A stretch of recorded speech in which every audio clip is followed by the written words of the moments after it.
bitewe nyine n'iki kibazo cy'amafaranga kiri kugenda kigaruka kandi ngiye mbanekeza ko wenda cyarangiye. Urabona birampangakishe kandi bihangakishije n'umuryango wanjye. Twatangiye kwikangamo ko ubukwe butazakubera iki, kubera uriya mukobwa. Kuri nuko nta mafaranga nariye, kuba narakundanye nawe ariko ari amafaranga ari kuvuga ntayampaye. Akomeje kubihakana, ariko umuryango wanjye uri kwibaze se nimba koko nta mafaranga yamuha yiwe yariye, ni gute uno mukobwa akomeje kubyitambikamo cyane. Ariko Sandrine reka mbanze nkubwire sibyo, ariko uriya mukobwa aranshaka iki koko? Yaranca amafaranga naya afite gihamya. Yavuze ko nta mapuro afite ariko ngo afite borudero ngo z'amafaranga. None se iyo borudero yanditse ngo bakaganga umuhaye amafaranga ndamugurije. Iyo borudero yanditse ngo umuhaye amafaranga y'Imana, handitse iki? Sinzi cyanditse ariko yavuze ko gusa adashaka ko mukuru ubukwe mutaramwishyura. Ese iby'amafaranga y'ubukwe ahubwo mva mubwire yatinze rwose inshuti yanjye, yatinze Sandrine, yatinze. Muri make ntabwo bufite.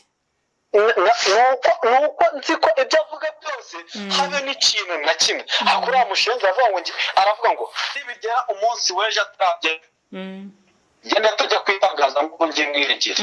Kuko ikisebanya na kimwe kidashoboka. Ndamubwira urumva uriya mukobwa afite imyaka 24. Urumva ngiye mfite ubu tuvugana mfite imyaka 21. Twakundanye mfite imyaka 18. Imyaka 18 ntabwo ngiye namurushaga ubwenge, usibye ko habe n'101 naba nzi. 800 ndera gucuruza injugu. 800 ntabwo nagenda ngakoramo kantine. Yego. 800 ntabwo nabonamo igishoro kigaragara, ntabwo ari amafaranga agaragara. Uramushenze amafaranga 800 yabimaye mu bihe buryo.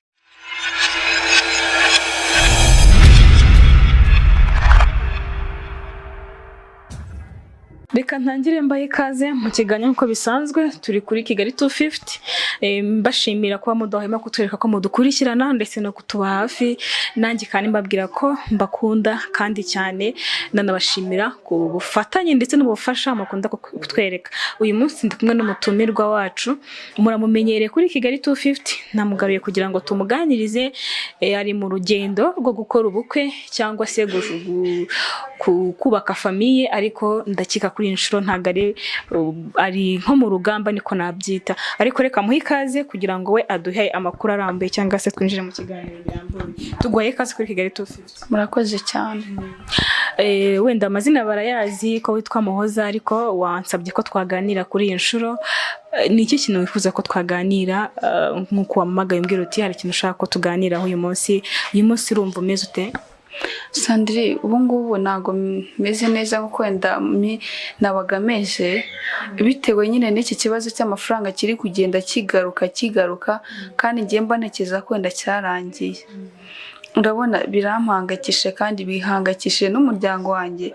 Twatangiye kwikangamo ko ubukwe butazakubera iki, kubera uriya mukobwa. Akomeje kubyivangamo cyane avuga ngo mu gihe tutari twamuhereza amafaranga ye ngo nta bukwe. No kuvuga ngo isaha muri mufite ikibazo cy'amafaranga cyane. Urumva ubukwe babusa amafaranga kandi nawe urumva yuko ari kubyitambikamo cyane ngo ubukwe ngo nyine ngo nitutamuha amafaranga ye ngo nta bukwe buzaba. Nyuma yuko uhura na wa mukobwa ukagenda unarakaye, ukaza no kuvamo kumusunika kagwa no hasi mu buryo bwagaragaye nabi imbere y'abakunzi bawe ndetse n'abafana muri rusange, nyuma wageze mu rugo byakira gute? Ese Kaganga mwaraganiriye iki kintu yakubwiye nyuma ya kiriya kiganiro wahuye na DIANE? Ngewe icyo ndabanza kwisegura ku bakunzi bacu. Nk'uko uriya mukobwa hari uko nyine yamfashemo nk'umuntu mubi, ariko buriya umujinya ukoresha ibibi kandi byinshi. Ntago uko yambonye cyangwa se mwambonye imbere y'amaso yanyu ntago ariko neye. Muhoza ndi umuntu utuje, ndi umuntu ukunda gusabana n'abantu, ariko kuri iriya nshuro nagarutse mu yindi sura.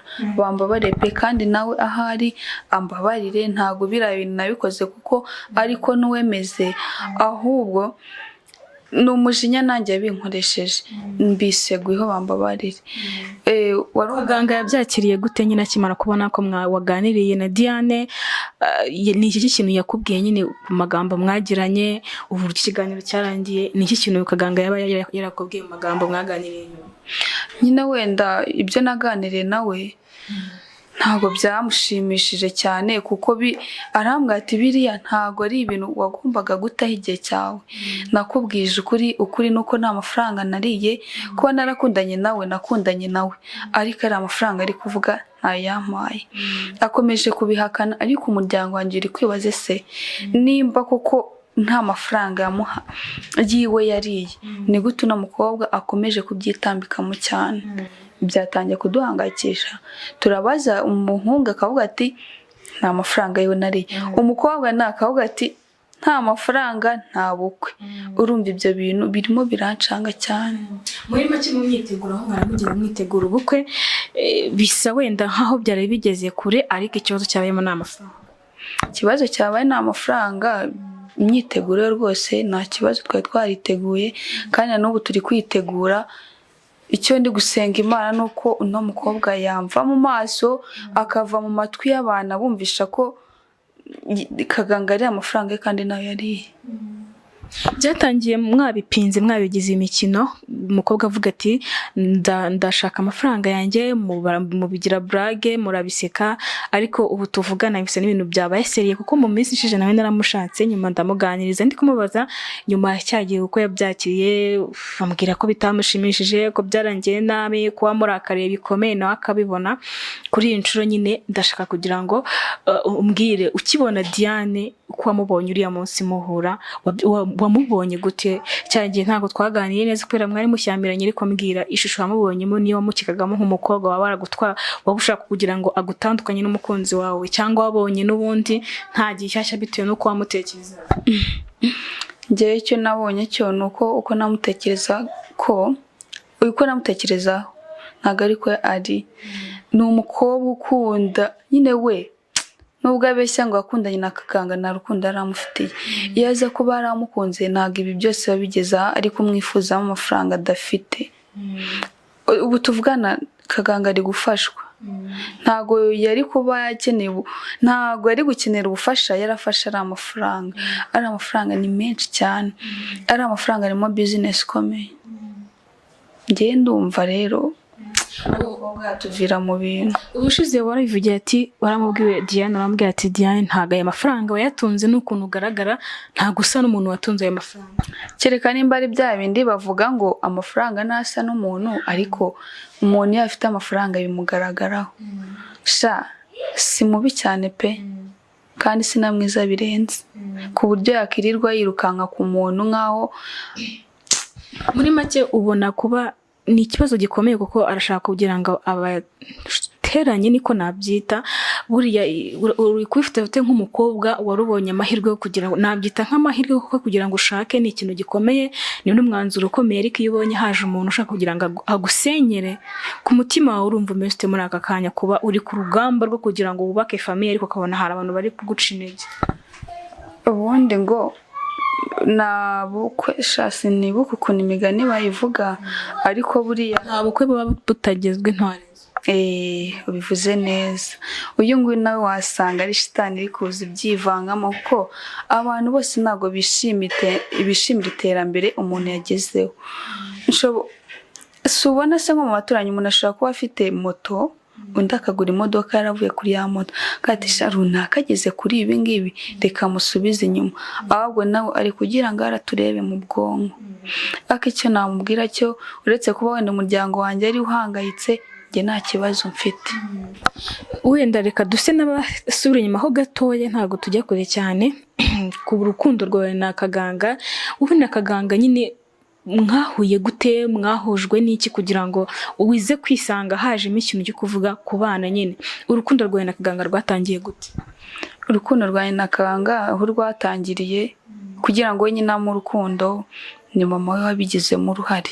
Yego Kaganga nawe yarankundaga, ariko ntabwo yabigaragazaga cyane. Ikibazo cyaje kuba ko ari umwana. Mama we nyine nibwo yavuze se ni gute utamukunda umugore ni uwo ubyara, nudakunda muhoza ndaguca mu muryango, nanamusuhuza ahari akomeze kugubwa neza ndamukunda. Abavuga se muhoza tubona ubu ngubu nagera mu rugo nazahinduka, ndabibasezeranyije sinzahinduka, sinzigera nanabitekereza kuko muri njye nabimbamo. Ni uwuhe muntu wa mbere wagishije inama gufata umwanzuro wo kuvuga ko ugiye kubana na Kaganga, umuntu wawe wa hafi? Kuko uko biri kose uba ufite umuntu ubwira ikintu w'inshuti yawe cyangwa mama cyangwa papa, ninde muntu wahaye igitekerezo mbere kugira ngo mfate umwanzuro kugira ngo bane na Kaganga? Njyewe rero urabizi ko ari njyewe wasaga nkaho mukunze cyane, kuba yaransabye ko tubana nta muntu nagombaga kujya kugisha inama, kimwe kuko nta n'umuntu njya nizera cyane uretse umugabo wanjye. Niwe wigiriye inama? Si uko ko nari kujya kugisha inama ngo ushaka kugisha inama mama cyangwa umuntu wo muri famiye aguha igitekerezo wenda icyo gihe utamukunda. Ubaye ukunda umuntu nta mpamvu kujya kwirirwa uvuga ati mfatira umwanzuro, icyo gihe nawe waba utitekereza. Ni ukuvuga ngo we niwe mwarakundanye uravuga uti uyu niwe musore dukwiye kubanaho ubuzima bwawe, niwe nta wundi. Muhoza uragaragara nk'umukobwa ukiri muto ndetse na Kaganga nawe aragaragara nk'umusore muto. Biragora kugira ngo abantu bakiri bato mu myaka 20 babe bashakana babane. Nta mbogamizi cyangwa se wumvamo mu gushaka kwawe ukiri mutoya? Urugo rushobora kukunanira, umugabo akakunanira, nyine nta gutinya ufite muri wowe kugira ngo ujye kubaka urugo ungana gusa? Nta gutinya mfite kuko n'umukobwa ashaka afite 30 agashakana n'undi ufite 40 bikananirana. Ndumva rero wenda twebwe ni byiza kuba tugiye kubana turi batonya, wenda turi mu rugero rumwe, bizatuma tugenda dukurana mu bitekerezo ndetse wenda no mu byo duteganya gukora. Gushaka navuga ko ari nk'urugamba, ni ubuzima bushyashya butangiye. Hari igihe ugera mu rugo wenda ugahura n'ikibazo cy'uko biri kukugora mu rugo, ukababazwa n'ubusa, umugabo akavuga nawe ugahita utaha bitewe n'akamenyero gake cyangwa se no kuba ugifite ubwana mu mutwe. Kuri wowe nyine ufata gute iyo shusho umugabo aramutse atashye akagukubita, nyine ukabona muri gupfa utuntu twinshi mu rugo kuko mwese muracyari batoya? Ubundi biba byiza gushakana n'umuntu kurusha imyaka ariko mwebwe musana naho mukiri mu rungano mungana. Ubyakira gute kubona nyine mugiye kubana mwese munganya imyaka, mbese nyine muri mu buzima bumwe, ntago azajya kuri ikintu ngo wivumbure ngo uvuge ngo datashye? Muri wowe wumva bimeze reka ngusubize. Ibyo kuvuga ngo kuba tugiye kubana turi batoya ngese ngo nazajya zaraga, oya, buriya iri ni irindi shuri ngiyemo. Ishuri rya mbere ndivuyemo ngiye mu rindi, nk'uko wenda narwanye ibindi nkabitsinda nta kizananiza. Kuba wenda yambwira ngo nyura ahangaha ni numva ari byo tugomba kwicara tukabiganiraho nk'abantu babanye. Nimba wenda ku ruhande rwe ari byo nyine ntari kubyumva neza, nzemera mbikore bitewe nuko nshaka kubaka. Icyo gihe nivumbura nzanakeneye kubaka, aho kugira ngo nzivumbure ngiye muranshwana nawe muza wenda mwese muhure ndabaza abanyamakuru, twakicara se tukabiganira tukabifatira umwanzuro. Nakizananiza. Muri make urakiyemeje, wiyemeje gushaka nyine kandi ubishoboye, uzuyize neza ko uzabishobora? Ndabizi cyane. Hari abantu twabonye, hari groupe nabonye mwashinze ya WhatsApp y'ubukwe bwanyu, muvuga muti uwakenera kudufasha cyangwa uwakenera kutwereka nyine katwitayeho ku nama y'ibitekerezo, ku nama yo gufasha mu buryo bw'amafaranga kuko nta kintu kidakenera ubufasha. Hari nk'ikintu nyine waba warabonye, hari abatangiye gutanga amafaranga yo gufasha cyangwa nyine ntago buratangira kuyohereza? Kuko nabonye muri groupe ya WhatsApp harimo abantu benshi cyane bitanze, hari abatanze 50, hari abatanze amadolari 100 bari hanze y'igihugu. Hari ayo mwari mwatangira kwakira? Twarayabonye kandi mboneyeho no kubashimira kubw'umurimo nyine bari kutwereka ko badukunze kandi badushyigikiye. Abadushyigikiye ni benshi nubwo wenda hatabura n'abandi babisenya, ariko adushyigikiye nibo benshi. Amafaranga turi kugenda tuyabona, ndabashime cyane.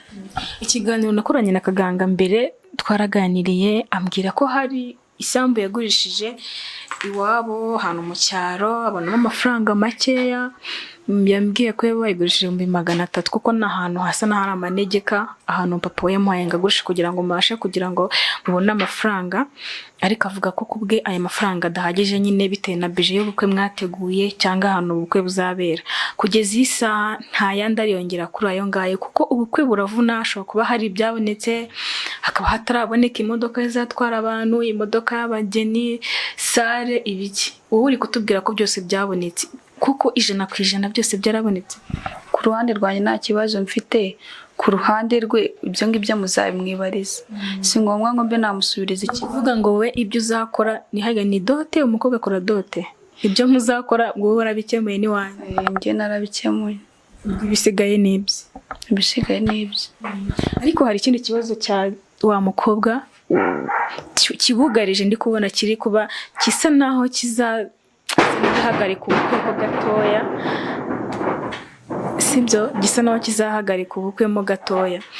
Ndengira ngo ugire ikintu ubwira Diane muri aka kanya, kuko ubu navuga yuko muri hagati y'urugamba, mufite amafaranga yo gukoresha ubukwe, murayakeneye, mugiye gukena amafaranga yo kwishyura. Ni iki kintu famiye iri kubivugaho nyuma yo kumenya yuko uriya mukobwa yakomeje urugamba ndetse akanavuga ko azajya no kubarega niba na ngombwa? Shazirukange cyane, noneho nane bikineye ubwoba. Ntabwo bamfite wenda uretse kuba umuryango wanjye ari uhangayitse uvuga ubukwe bugiye gupfa bigiye. Ariko nawe nubwo ukwiye guhangayika. Ego nahangayika, ariko ngewe ndakomeye. Reka nkubwire impamvu nkomeye. Nta gaciro ngiye ibyo ngibyo nabiha. Nkuko yavuze ngo afite za broderi biki n'ibiki, naza twereka aho Kaganga yasinye, avuga ko aya mafaranga nyasinyiye. Icyo gihe tuzamuhigiye wenda tuzagenda tuyamwishyurira. Namubajije ahantu byanditse ambwira ko nta nyandiko ariko ngo afite ngo broderi ngo yabikojeho amafaranga. Gusa ibyo bintu biha agaciro? Ntabwo mbizi nyine, nanjye ndi kugira ngo impamvu mbashaka mwese no kugira ngo ngire wenda dushyire abanyarwanda tubakure mu rujijo kugira ngo bamenye naho bashyigikira n'ubandi bahagarara, kuko kugeza isaha abari mu rujijo bo ni benshi. Baravuga ati sura mukobwa yaje kwica ubukwe, abandi bati bamuriye amafaranga, Kaganga ati nta mafaranga. Nyine ni ibintu biri mu rujijo kugeza isaha, kandi amatariki ndi kubona yagiye y'ubukwe bwanyu. Ndakeka bino bintu ntabwo bizageza ku munsi w'ubukwe byarangiye. Nashyiremo agatege, ariko kuri nuko ngewe bitaneye ubwoba cyane, uretse wenda umuryango wanjye ari uhangayitse. Ngewe ndizera yuko ayo mafaranga ntayariye, kandi ibi ngibi ari kugaragaza ni ugusebya umugabo wanjye, ni ukugira ngo kwa nyirabukwe babe bavuga ati uyu mugabo ni igisambo, icyizere bamufitiye gitakari. Icyo nabwira uriya mukobwa, nambabarire rwose ashyire hasi umugabo wanjye, nimba ari n'ayo mafaranga ashaka tuzabiganire ku ruhande, dushyire ukuri hagati yacu. Wenda nibinaba ngombwa tuzabwira ko twiyunze tutaje kuri kamera. Icyo namubwira naceceke rwose. Muri make urifuza yuko yarekeraho iby'ubukwe, nako ubukwe bukabanza bukarangira mukabona gutekereza ku by'amafaranga? Nibyo nifuza. Ariko ntabwo mwabiganiriye? Ubwo igihari ni ugushaka Diane tukazaguhumuza nawe na Kaganga mukaganira uburyo ibyo bintu bizagenda, kuko nawe aravuga ati impamvu ntazadohoka nuko nshaka amafaranga yanjye, kandi nange mumugaragariza yuko mumugira nk'umusazi nta mafaranga yabahaye. Ariyo mpamvu yavuze ati nta bukwe buzaba ntarabona yanjye, ahubwo ubwo hazaba hagati yanyu ko muri batatu mu kuganira, wenda nimba muzamuhigiye muzayamuhera, niba mukomeza gutsimbarara simbizi, ubwo ariko umwanzuro n'umuntu uzava hagati yanyu ko muri batatu. Ako se Sandrine, nimba umugabo avuga ngo njye nta mafaranga yiwe nafashe, ni gute ngiye nabiha agaciro? Reka wenda mpamagare, nshaka guhamagara Kaganga kuri telefone nkumva ikintu bivugaho ku bijyanye n'amafaranga, ko amafaranga yabaye ikibazo, kandi amafaranga aravunana. Umuntu abashatse yamuvunnye, ariko none kugira ngo umuntu yice ubukwe bw'abantu kandi nta cyabaye, nta mafaranga, nabyo ni ikibazo. Reka muhamagare kuri telefone numve wenda niba ari buze kutuvugisha, mubaze ku by'amafaranga bikomeje guteza ikibazo hagati ye ndetse na famiye. Ndumva asa n'uri kuyivugiraho, katurebe kayitaba. Kaganga wakitabye kwera ukadukiranura. Ariko reka twizere ko bizakemuka kubera Imana. Ikintu nababwira nyine ni ugusenga cyane, kuko hari igihe ubukwe buzamo satani nyine agashaka kubyica, kandi ubibona ko shitani yabijemo. Ariko ngewe ntabwo ibyo ngibyo bizanca intege ngo mbe nateshuka inshingano zanjye nihaye, ntabwo bishoboka. Kuri wowe ujya usenga? Ndasenga cyane, kandi ngewe yonse hari ukuntu ubundi ushobora gusenga ukavuga ati Imana mfashe umushinga wanjye mushyize imbere yawe, aho ari we uncungira, kuko ngewe nta bubasha mfite. Ibyo rero iyo ubigenjeje uko bituma Imana iba mu byawe. Ndabizi neza ko Imana iri mu byanjye, kandi urucanege nka ruriya ntabwo rwabura. Muri make urumva nyine hatabura kugira ngo wenda icyo kintu kibeho. Ntabwo abantu bose bishimira iterambere ryacu, icyo nicyo nakubwira cyo. Ntabwo bishoboka. Kuri wowe nyine bise wenda n'ibikubabaje cyane kandi biranumvikana, ariko wenda reka twizire yuko Imana izabasha kubikora kugira ngo binagende neza. Ariko ikintu nakubaza, uko biri kose mufite umwanzuro cyangwa se ikintu cya nyuma muzafata kugira ngo mubashe gushyira hamwe cyangwa se mubashe gufatira umwanzuro hamwe? Hagomba kuba hari, mushobora gushaka wenda ukabwira mu rugo ati ikibazo cyakomeye, mugashaka ikintu mugurisha ariko kugira ngo ubukwe bwawe bupfe. None urukumva hagati y'ubukwe bwawe n'amafaranga ya DIANE, urumva ari iki kintu mwashyira imbere cyane? Njye ndumva ari ubukwe, kubera ko aka kanya urumva ngiye burananga urubwa, nanga umuntu neza urubwa. Erega birashoboka ko nshobora no kugera mu rugo rwanjye natambuka akavuga ngo dore wa mugore w'umwambuzi. Ngiye ikintu nashaka rero nicyo ngicyo. Ndumva yareka ubukwe bwacu kanza bukaba, ubundi nyuma yaho tugatekereza icyakorwa kuri ayo mafaranga ye. Amafaranga ye rwose akazayabona, nka kugira ngo azaneze n'ibisambo cyangwa se duteze ingegera zizaze zitwibe, cyangwa se ndayo bashimuta umwe muri twebwe. Ntabwo mbishaka. Ubwo muri make ikintu kizakorwa ni hazabanza ubukwe, ariko ni amafaranga menshi, amafaranga 800. Amafaranga ni menshi. Reka nkubwize ukuri, reka mbivugira aha ngaha kuko abakunzi bacu baradukurikira, kandi ni bamwe muri bo ngiye kuvugaho. Turi guterwa inkunga. Ngaho ibaze rero kuba bakumva ngo 800 ni menshi cyane, tuzayakura hehe kandi turi guterwa inkunga? N'ubukwe sinzi ko buzagera mu 800. Ntabwo bishoboka. Urumva ntabwo mwabanza kwishyura mutarakora ubukwe? Ntabwo bishoboka, nubwo yaba ari umwana wanjye cyangwa se umugabo wanjye, tukaba wenda twaba tumurimo uwo mwenda, niba ari 100 cyangwa 50, sinabimwishyura ubukwe butari bwawe. Reka wenda twizire yuko bizakemuka, ntago tuzi neza. Wenda mpamagare Kaganga muvugishe, numve yuko wenda ari buze kwitaba, ngira ikintu mubaza, wenda mubaze ku by'amafaranga, ku by'uriya mukobwa, hari igitekerezo bifiteho.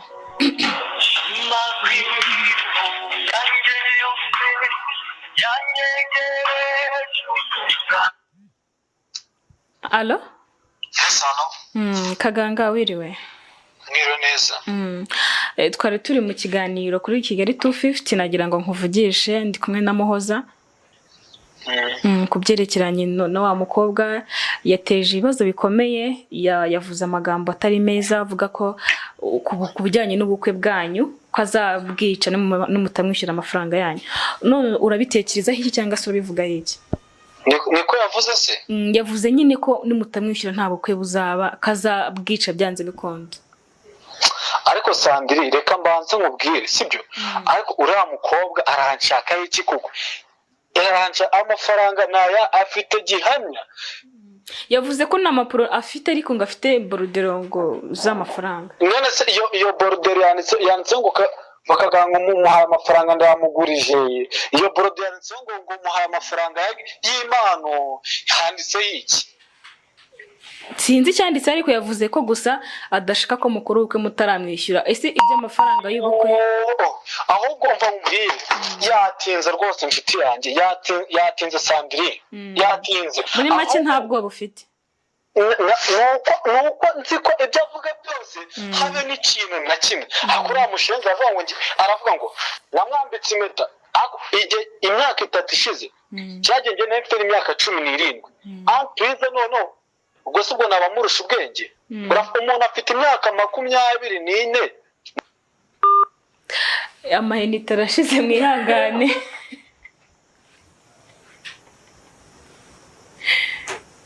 Nanda akanyenyeri kyohereza injyana amahenite yaranshiranye kaganga ngaho mbwira man umva mumbabareye cyane sibyo mumbabareye cyane turi kugukura muri mood wihangane basi ntacyo watuganirije kandi wakoze cyane ntacyo wibyiye kuri akaza humura gusa biba bimbabaje cyane gusa icyo nakubwira cyo hagati aho ngaho sibyo wowe uriya mukobwa uriya urumva umubwira ngo agende akora icyo ashaka cyose habe n'ikibazo nge na kimwe naba mbifiteho ushaka injugu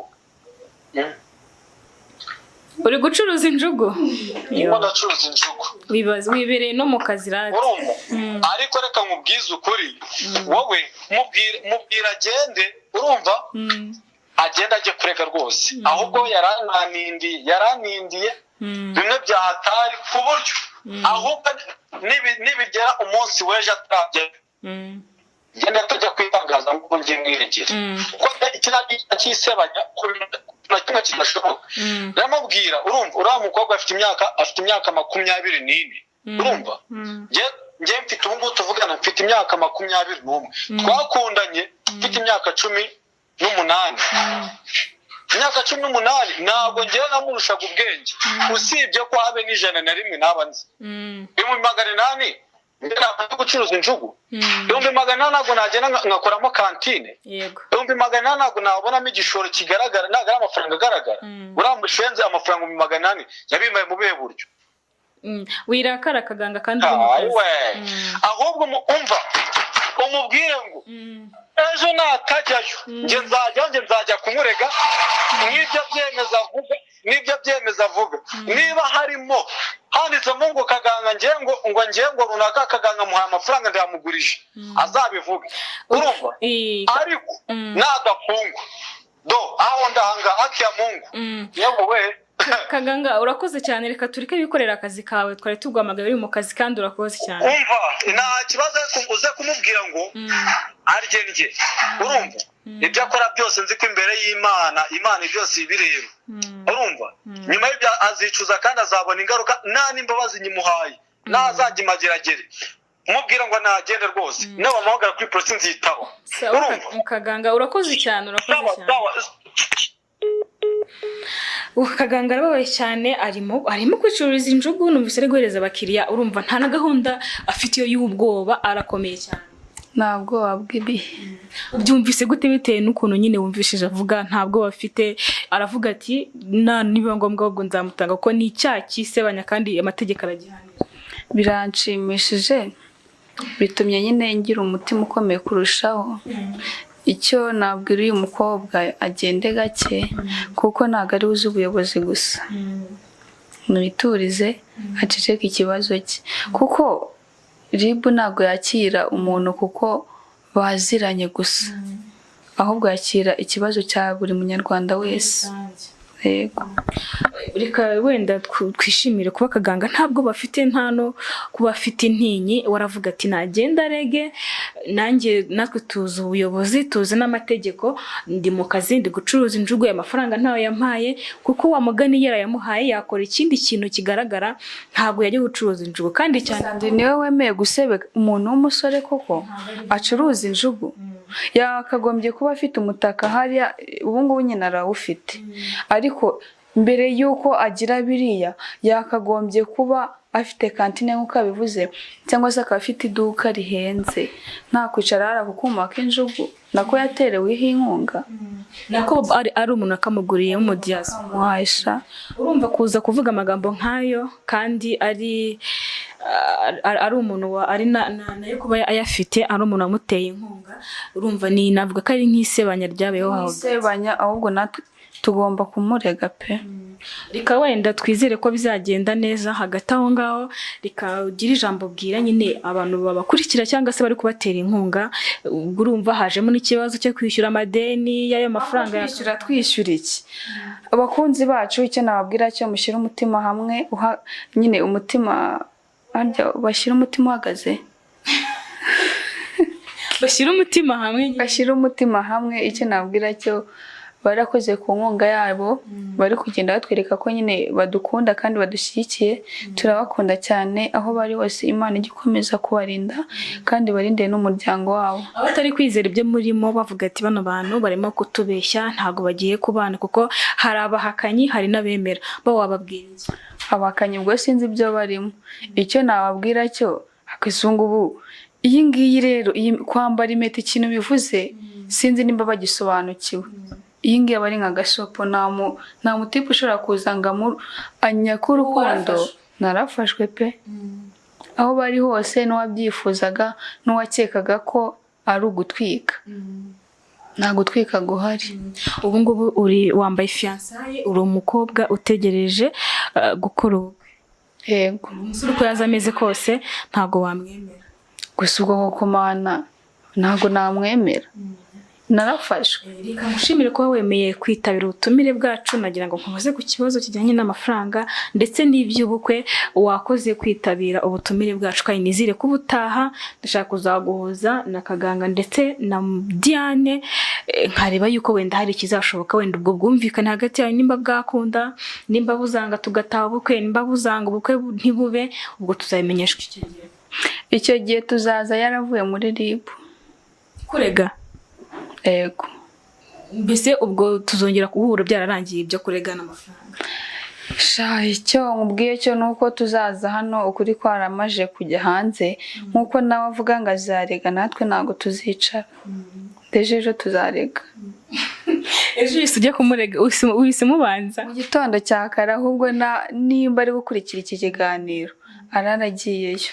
Ariko reka ibyo ntago twabyifuza, reka twizere. Ni benshi bategereje kureba ubukwe bwanyu. Kureba ubukwe bwanyu ni bwiza, abantu bari kubafasha cyane, abantu bari biteguye no kubaha inkunga, hari n'abatangiye no kubishyira mu bikorwa. Reka nizire ko bizatungana. Reka wenda dushimira abadukurikiye, dushimira abantu mukunda gukurikirana Kigali 250. Nkuko mubizi tuzanira abatumirwa bagiye batandukanye, ariko iyo mwakunze inkuru cyangwa se mwakunda umutumirwa mudusaba ko twamugarura, turamugura tukamubaganiririza, mukatubwira muri comment uke mubivugaho, inama mwagira umuntu abashaka kumufasha. Haba hariho nimero mwacishaho ubufasha bwanyu. Reka mbasezere rero, ubwo ikiganiro nakagaruka. Ciao ciao.